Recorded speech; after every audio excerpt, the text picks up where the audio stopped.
नमस्कार दोस्तों, स्वागत है आपका अपने परिवार learning with the study platform पर।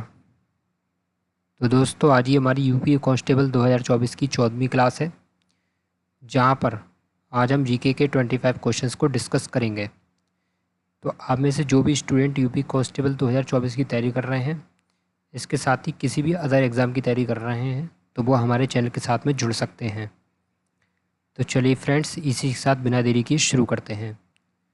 तो दोस्तों, आज की क्लास का हमारा पहला क्वेश्चन है, उत्तर प्रदेश में प्राथमिक शिक्षा निदेशालय का गठन कब और कहाँ हुआ था? तो दोस्तों, वेरी वेरी इंपॉर्टेंट क्वेश्चन है। तो बताइए कि उत्तर प्रदेश में प्राथमिक शिक्षा निदेशालय का गठन कब और कहाँ हुआ था? तो इसका राइट आंसर हो जाएगा ऑप्शन बी, यानी कि 1972 में प्रयागराज में। बहुत बार पूछा गया है और बहुत ही ज़्यादा इम्पोर्टेंट क्वेश्चन है। चलिए अगला क्वेश्चन देखते हैं। आईने अकबरी किसकी रचना है? बहुत ही सरल सा क्वेश्चन है, शायद आपको मालूम भी होगा। तो आईने अकबरी दोस्तों किसकी है? तो ये अबुल फजल की। अच्छा, यहाँ पर मिर्ज़ा गालिब का जिक्र हुआ है, तो मैं बता देता हूँ इनका जन्म कहाँ पर हुआ था। इनका जन्म हुआ था आगरा में। मैंने आपको बताया था कि मिर्ज़ा गालिब का जन्म कहाँ पर हुआ था, तो इनका जन्म हुआ था आगरा में। और दोस्तों, अमीर खुसरो का जन्म कहाँ पर हुआ था? तो ये हुआ था पटियाली के कासगंज में। ठीक है, जो पटियाली है कासगंज में पड़ता है, वहाँ पर हुआ था अमीर खुसरो का जन्म। और अमीर खुसरो के गुरु का नाम मैंने आपको क्या बताया था? तो ये बताया था निज़ामुद्दीन औलिया। और निज़ामुद्दीन औलिया का जन्म कहाँ पर हुआ था? तो राइट आंसर होगा बदायूं। चलिए अगला क्वेश्चन देख लेते हैं। पशु जैविक औषधि संस्थान कहाँ स्थित है?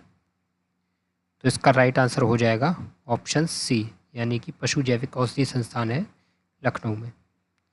चलिए अगला क्वेश्चन देख लेते हैं। मूंगफली कैसी फसल है? तो बताइए भाई, मूंगफली कैसी फसल है? तो राइट आंसर हो जाएगा ऑप्शन बी, यानी कि दोस्तों मूंगफली जो है ये खरीफ की फसल है। चलिए आज हम कुछ खरीफ की फसलों के बारे में पढ़ लेंगे। पहले हमने रबी की फसलें पढ़ ली थी। चलिए खरीफ की फसलें कौन कौन सी हैं? तो इसमें हो जाएगी चावल हो जाएगी, ठीक है, मक्का हो जाएगी, ज्वार हो जाएगी, बाजरा हो जाएगी, और आपकी क्या हो जाएगी? मूंगफली। पहले इन 5 फसलों को याद करो, चावल, मक्का, ज्वार, बाजरा और मूंगफली। कौन कौन सी? चावल, मक्का, ज्वार, बाजरा और मूंगफली। आगे कौन कौन सी हैं? तो ये हैं कपास है, गन्ना है और तिल्ली है। तो दोस्तों इतनी बस आप याद कर लेना, खरीफ की फसल अगर पूछी जाएगी तो यहीं से फंस जाएगी। और मैंने आपको रबी की कौन कौन सी बताई थी, तो एक बार फिर से याद करें। गेहूँ, जौ, चना, सरसों, अरहर, मटर, आलू, लाही, अलसी, तंबाकू। ये सारी मैंने आपको बताई थी। कौन कौन सी? गेहूँ, जौ, चना, सरसों, अरहर, मटर, आलू, लाही, तंबाकू, अलसी। तो ये सारी कौन कौन सी थी? वो थी आपकी रबी की फसल। और खरीफ की कौन कौन सी हैं? तो ये है चावल, मक्का, ज्वार, बाजरा, मूंगफली, कपास, गन्ना और तिल्ली। तो ये सारी याद कर लेना, क्योंकि अगर पूछी जाएंगी तो यहीं से पूछ ली जाएंगी। चलिए अगला क्वेश्चन है, निम्नलिखित में से किस वर्ष मत्स्य पालन को कृषि का दर्जा दिया गया? बहुत ही ज़्यादा इम्पोर्टेंट क्वेश्चन है, याद रखना भाई कि मत्स्य पालन को कृषि का दर्जा दिया गया था जून 2015 में। कब दिया गया था? तो ये दिया गया था जून 2015 में। चलिए दोस्तों अगला क्वेश्चन देख लेते हैं। उत्तर प्रदेश का सबसे ऊंचा बांध कौन सा है? बहुत ही ज़्यादा इम्पोर्टेंट क्वेश्चन है यूपी स्पेशल का। तो भाई उत्तर प्रदेश का सबसे ऊंचा बांध है रामगंगा बांध। कौन सा बांध है भाई? तो ये है रामगंगा बांध। चलो अगला क्वेश्चन देख लेते हैं। स्टील अथॉरिटी लिमिटेड कहाँ स्थित है? तो बताइए भाई कि स्टील अथॉरिटी लिमिटेड कहाँ स्थित है? तो राइट आंसर इसका होगा ऑप्शन बी, यानी कि जगदीशपुर अमेठी में। चलिए अगला क्वेश्चन देखते हैं। निम्नलिखित में से कौन सा सही सुमेलित नहीं है? इसमें से कम आपको एक क्वेश्चन देखने को मिल सकता है, इसलिए इन क्वेश्चंस को थोड़ा ध्यान से पढ़ा कीजिए। तो मैंने आपको पिछली क्लास में बताया था कि चिकनकारी जो है ये लखनऊ ज़िले में की जाती है, और लकड़ी के खिलौने के लिए चित्रकूट, ये भी ठीक हो जाएगा। अच्छा दोस्तों, वस्त्र उत्पाद के लिए क्या है यहाँ पर? इटावा। अब अगला दोस्तों दिया गया हथकरघा। तो इसके लिए जो जिला है यहाँ पर गलत दिया गया, मिर्ज़ापुर नहीं होगा, ठीक है। मिर्ज़ापुर किसका केंद्र बिंदु है दोस्तों, तो वो है कालीन का। अब हथकरघा के लिए क्या होगा, तो वो होगा हरदोई, ठीक है। हथकरघा का दोस्तों कौन से ज़िले में किया जाता है, तो ये होता है हरदोई में। ऐसे ही मैंने आपको कुछ और भी बता दिए थे, जैसे मूंज उत्पाद के लिए अमेठी हो जाएगा, ठीक है। कालीन के लिए मैंने आपको बता दिया मिर्ज़ापुर हो जाएगा। ऐसे ही आपको दोस्तों क्या बताया था, जूती वाला बताया था, वो बताया था हमीरपुर का, ठीक है। जो हमीरपुर है वो किसका केंद्र बिंदु है, तो वो है जूती का, यहाँ पर जूतियों का उत्पादन किया जाता है। फिलहाल यहाँ पर ऑप्शन डी यहाँ पर करेक्ट हो जाएगा, क्योंकि जो मिर्ज़ापुर है ये है कालीन का उत्पादन, ठीक है। मिर्ज़ापुर में किसका उत्पादन किया जाता है, तो वो किया जाता है कालीन का। अच्छा, हथकरघा कहाँ पर है, मतलब कहाँ पर इसका उत्पादन होता है, हथकरघा उद्योग कहाँ पर किया जाता है, तो वो है आपका कौन सा, तो वो है हरदोई। चलिए अगला क्वेश्चन दोस्तों देख लेते हैं। इस टाइप के क्वेश्चन बहुत पूछे जाते हैं, इसलिए मैं आपको इनके सामने ला रहा हूँ, ठीक है। बार बार मैं इन क्वेश्चंस को इसलिए लेकर आता हूँ क्योंकि इस टाइप के क्वेश्चन पूछे जाते हैं। आपको देख लेना, चाहे यूपी की किसी भी वैकेंसी क्यों ना हो, उसमें ये वाले क्वेश्चन जरूर पूछे गए होंगे। चलिए अगला क्वेश्चन है, ऊर्जा के किस रूप से पर्यावरण की समस्या नहीं होती है। इसका राइट आंसर हो जाएगा सौर ऊर्जा। ये तो बहुत ही सरल है, आपको ऐसे ही पता चल गया होगा कि सौर ऊर्जा के द्वारा पर्यावरण में बिल्कुल भी समस्या नहीं होती है।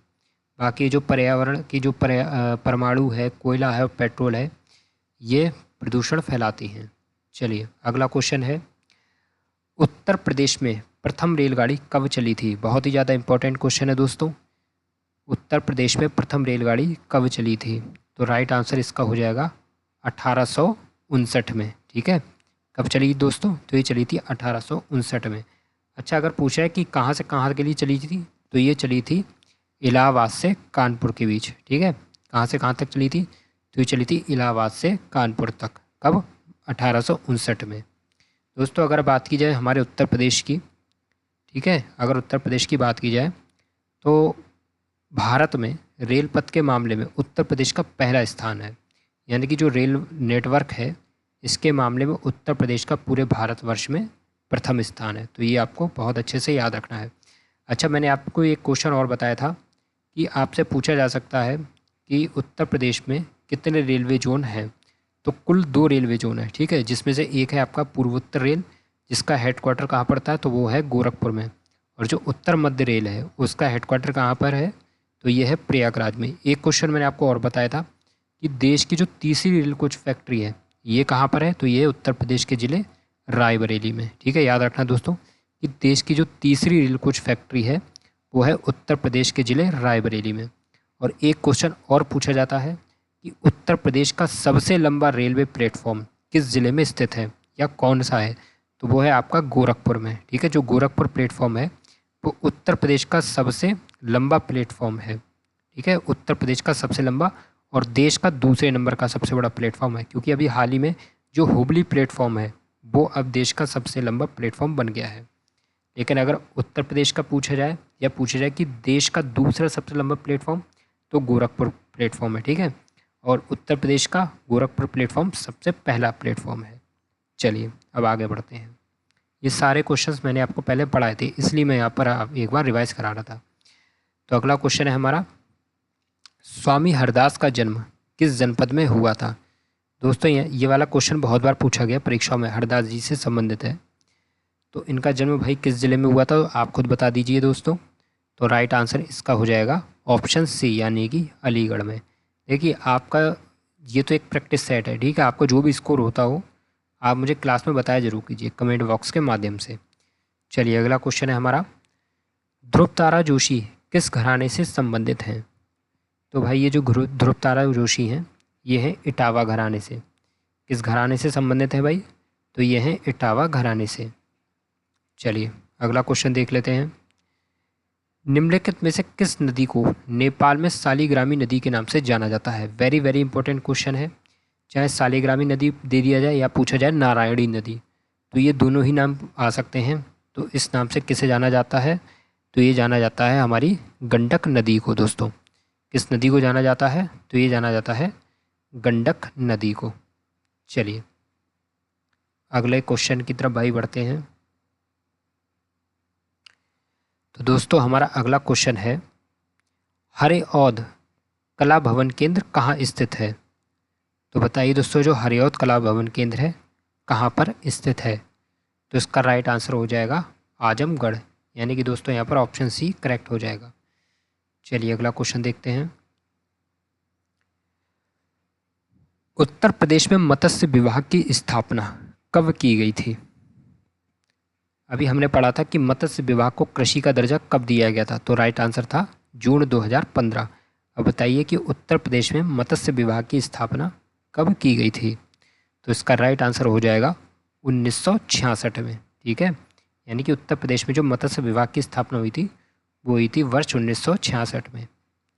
चलिए भैया अगला क्वेश्चन है, उत्तर प्रदेश का प्रमुख संतरा उत्पादक राज्य कौन सा है? तो बताइए भाई, उत्तर प्रदेश का प्रमुख संतरा उत्पादक राज्य, तो यह है आपका सहारनपुर। ठीक है, कौन सा है दोस्तों? तो यह है सहारनपुर। अच्छा दोस्तों, आंवले का जो प्रमुख उत्पादक जिला कौन सा है? सॉरी, यहाँ पर संतरा उत्पादक राज्य नहीं होगा, संतरा उत्पादक जिला होगा, तो यह है सहारनपुर। अच्छा दोस्तों, आंवले का केंद्र कौन सा है? तो वह है प्रतापगढ़। ठीक है, मैंने आपको बताया था कि जो आंवले का केंद्र है वो कौन सा है भाई? तो ये है प्रतापगढ़। चलिए अगला क्वेश्चन देखते हैं। भारतीय कला परिषद की स्थापना कब और कहाँ की गई थी? तो बताइए भाई कि भारतीय कला परिषद की स्थापना कब और कहाँ हुई थी? तो राइट आंसर इसका हो जाएगा ऑप्शन सी, यानी कि 1920 में हुई थी। और कहाँ पर हुई थी? तो ये हुई थी वाराणसी में। चलिए अगला क्वेश्चन है, रामनगरिया मेला कहाँ आयोजित किया जाता है? बहुत ही ज़्यादा इंपॉर्टेंट क्वेश्चन है भाई, मेले से क्वेश्चन पूछे जाते हैं। तो राइट आंसर होगा इसका फर्रुखाबाद। ठीक है, जो रामनगरिया मेला है ये कहाँ पर आयोजित किया जाता है? तो ये किया जाता है फर्रुखाबाद ज़िले में।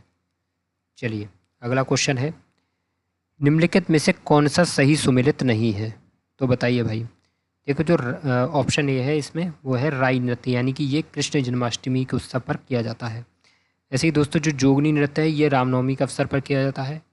कनारा नृत्य ये कब किया जाता है? तो ये किया जाता है विवाह के उत्सव पर। अगला है दोस्तों विदेशिया नृत्य, ये यहाँ पर गलत हो जाएगा, क्योंकि विदेशिया जैसा कि नाम से ही यहाँ पर प्रकट होता है कि जो विदेशी यानी कि विदेश, तो ये किया जाता है कि जब किसी स्त्री का पति विदेश चला जाता है तब इस नृत्य को किया जाता है महिला के द्वारा। कौन सा? विदेशीय नृत्य। कब किया जाता है? जब किसी स्त्री का पति विदेश में चला जाता है तभी इसे किया जाता है। किसके द्वारा? महिलाओं के द्वारा। बहुत ही ज़्यादा इंपॉर्टेंट क्वेश्चन है, याद रखना है। चलिए अगला क्वेश्चन दोस्तों देख लेते हैं, बखीरा पक्षी विहार कहाँ स्थित है? बहुत बार पूछा गया है, याद रखना कि दोस्तों जो बखीरा पक्षी विहार है ये है आपके संत कबीर नगर ज़िले में। किस ज़िले में है दोस्तों? तो ये है संत कबीर नगर ज़िले में। चलिए अगला क्वेश्चन है, बहुत ज़्यादा इंपॉर्टेंट क्वेश्चन है ये वाला भी, उत्तर प्रदेश स्थापना दिवस कब मनाया जाता है? तो बताइए भैया, उत्तर प्रदेश स्थापना दिवस कब मनाया जाता है? तो इसका राइट आंसर हो जाएगा 24 जनवरी को। कब मनाया जाता है भाई? तो ये मनाया जाता है 24 जनवरी को। बहुत ही सरल सा था, आपको पता होगा। चलिए अगला क्वेश्चन है, बेल्हा देवी मंदिर किस ज़िले में स्थित है? तो बताइए भैया, बेल्हा देवी मंदिर किस ज़िले में स्थित है? तो ये उसी ज़िले में स्थित है जो कि आंवले का केंद्र बिंदु है, यानी कि राइट आंसर होगा प्रतापगढ़। मैंने आपको बताया था ना कि आंवले का जो प्रमुख जिला है वो कौन सा है? प्रतापगढ़। तो ऐसे ही दोस्तों जो बेल्हा देवी मंदिर है वो किस ज़िले में है?